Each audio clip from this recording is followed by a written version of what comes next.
There's a food crisis going on with record numbers of people going to food banks. The amount of people going to food banks is the highest on record since the 1980s. And no wonder, because the interest rates are so high that by the time people make their monthly payment for their home, they have no money left over. So they're forced to go to food banks. The way the economy is right now, this could happen to almost anyone.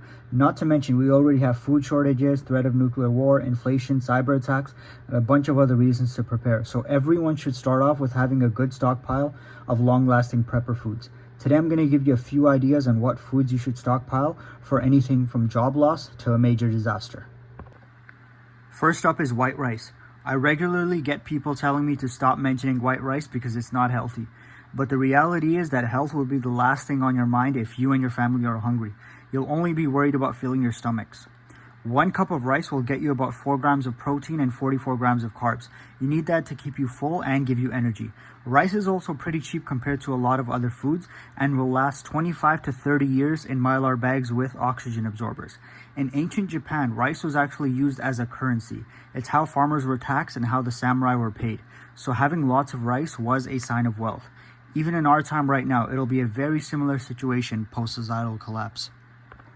Next is honey. Honey lasts forever if you get the real thing, and it'll be used to sweeten your foods. Plus, honey has many other benefits. I did a video called Honey for Prepping and Survival, which you can go and check out if you're interested. Even though the price has almost doubled in the last few years, flour is still fairly inexpensive compared to a lot of other foods. White flour lasts longer than whole wheat flour, and if you store it in mylar bags with oxygen absorbers, it can last about 10 years or more. With this, I also suggest you print out some recipes, because if it's the apocalypse, you won't be able to use the internet and look at recipes. If you haven't already, I suggest practicing making bread in a Dutch oven. There are some really simple recipes on YouTube. My favorite one is from a channel called Jenny Can Cook. The bread tastes good and it's easy to make. If you make the bread enough times, you will just memorize the recipe. But if not, you can write it down on paper and put it in your emergency pantry. You can also benefit from buying a few general recipe books as well. With the flour, also remember to stock up on yeast. The next item is powdered drink mixes like Kool-Aid. Prepper foods don't only have to be about stuff that's essential for survival.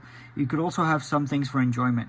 Depending on your water source, it may not taste very good as well, so having something that can make your water taste better will be amazing. Your kids will also be happy to have a sweet drink that they can enjoy with their meal. Next is beans. There are many different types of beans you can buy, but just remember to get the ones you like.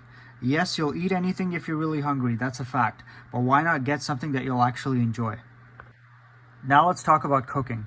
If there's no power, then for cooking you will have to rely on fire making, propane stoves, and small electric stoves powered by a solar generator. There are these small electric plug-in pots that you can cook your food in, and they can be bought online for like $60. If you have that with a solar generator, you'll be able to cook most of your foods basically forever. The next one is freeze-dried foods. The benefit of freeze-dried food is that there's no need for any extra work when storing it. With rice and beans and other dried foods, you have to do the work of storing it in mylar bags with oxygen absorbers. In my opinion, although it is a bit of work, it's definitely worth it, because one freeze-dried meal can cost like $15, where I can buy an 8-kilogram bag of rice for $20 and have meals for a very long time. The other good thing about freeze-dried meals is that they are easy to prepare. You just add hot water directly in the bag and it's ready to eat. It might be worth buying a few for your bug-out bags, but for the average person, I don't recommend buying too many of them. Just because we're all limited on money right now, so I'd rather have you spend your $14 to $15 on a large bag of rice or flour or even a bunch of canned foods than spending it on one freeze-dried meal. Milk powder. This has both carbs and protein, which will be essential to keep your bones and muscles strong. And that's important because after the collapse, you're probably going to have a very active lifestyle. To prepare it, you just need to add water. But you don't have to use it just for drinking. Milk powder can also be used in different recipes. If you store it in mylar bags with oxygen absorbers in a cool and dry place, it can last up to 25 years. I think milk powder is something that every single person should stock up on. If not for themselves, then for bartering. What other foods are you stockpiling? Let me know in the comments. Alright guys, that's it for today's video. Thanks for watching.